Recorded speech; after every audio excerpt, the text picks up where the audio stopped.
कांवड़ यात्रा में धर्म पूछ रहे हैं हिंदू संगठन, क्या कहिएगा? कौन हिंदू धर्म संगठन है? हमको लग रहा है कि लोग नफरती फैलाने वाले संगठन होंगे। और ऐसे इस तरह के देश में अगर इस तरह के पूछ रहे हैं तो देश के अंदर ही भारतीयों को तोड़ने का कोशिश किया जा रहा है। अब भारतीयों की पहचान जो होगी, एक तरफ तो भाजपा बोलती है कि मैं राष्ट्रवादी हूँ। कैसे राष्ट्रवादी हो? जो राष्ट्रवाद को धर्म में बांट रहे हो। इस देश में एक एक भारतीय को संविधान समता के अधिकार देता है, समानता के अधिकार देता है। हमारी संविधान ये कहती है कि जात, धर्म, वेशभूष, भाषा पर किसी को आप काम करने से वंचित नहीं कर सकते हैं। हाँ, आप कर सकते हैं जहाँ आपकी संस्थान हो। जैसे आपके मंदिर के अंदर में अगर कोई घुसता हो तो पूछ लीजिए आप। आपके मंदिर के चार दीवारी के अंदर कोई दुकान खोलता हो तो पूछ लीजिए आप। लेकिन ये किसी धर्म के सड़क नहीं है।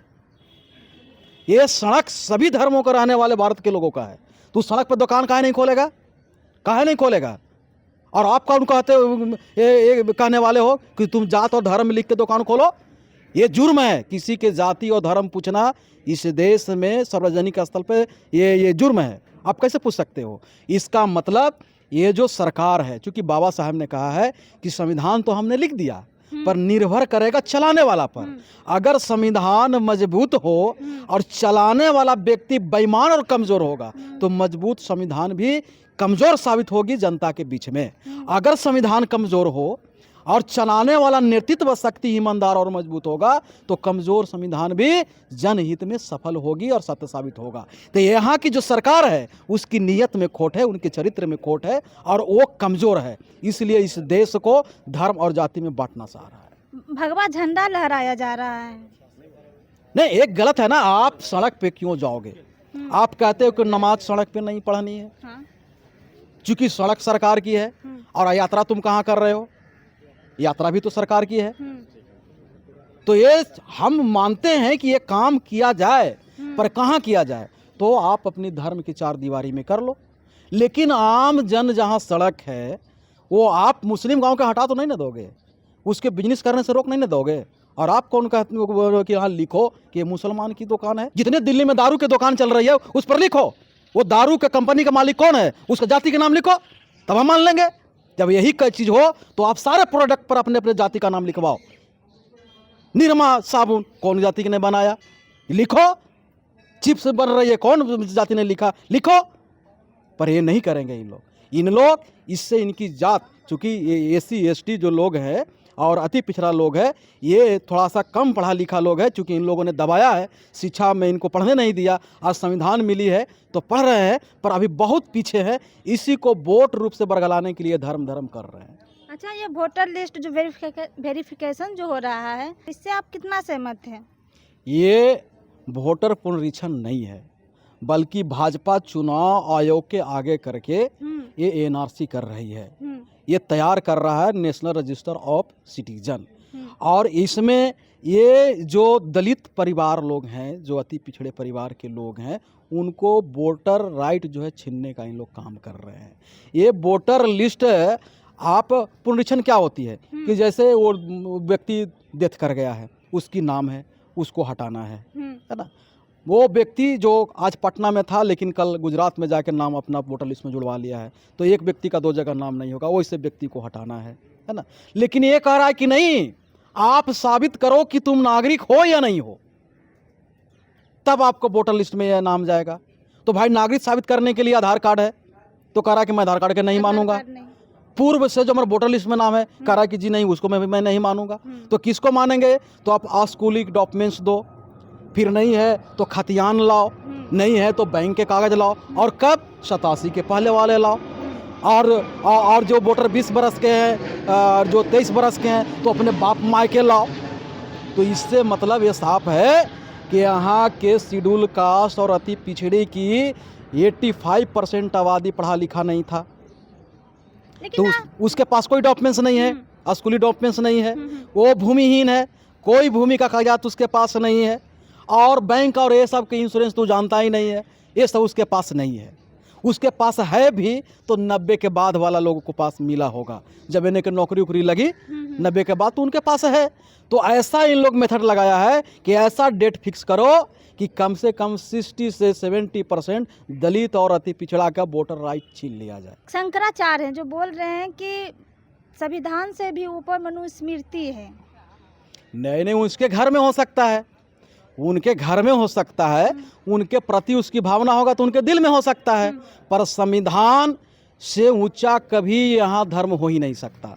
चूंकि संविधान से यहाँ सारी धर्म चल रही है, धर्म से संविधान नहीं चल रहा उनका है। कहना कि हम जब तक भारत में जब तक हम पे संविधान लागू है, कहीं और दूसरे देश जाएंगे तो वहाँ पे हम हिंदू साथ रहेगा, लेकिन ये संविधान किसी और देश के लागू हो। बाबा है, बिना वीजा पासपोर्ट के वो नहीं जा सकता है, ठीक है। और जिस देश में जाएगा उस देश का संविधान लागू हो जाएगा, ना कि इनका मनुस्मृति हो जाएगा। तो ये काम करें, छुआछूत करके अमेरिका में दिखा दें, ये छुआछूत करके दिखा दें। वहाँ कोई वेद पढ़ रहा हो यहाँ का ही दलित, उसको मार के दिखा दे वो, तब हम मान लेंगे। ये बिना वीजा पासपोर्ट के नहीं जाएंगे, बिना संविधान के नहीं जाएंगे। अगर उस बाबा को कोई वहाँ कूटे और इसको शरीर पर कोई दे तो फिर संविधान लड़ेगा, भारत के संविधान लड़ेगा, इनका कोई धर्म नहीं लड़ेगा। ये बाबा है। शंकराचार्य तो ऐसा बोल रहे हैं ना। शंकराचार्य को कौन मानता है? नरेंद्र मोदी मान लिए क्या? शंकराचार्य कहा कि नहीं जी, अयोध्या में अभी तो मुहूर्त नहीं बन रहा है राम का एथी करे के, और डायरेक्ट नरेंद्र मोदी हेला और उद्घाटन कर दिया।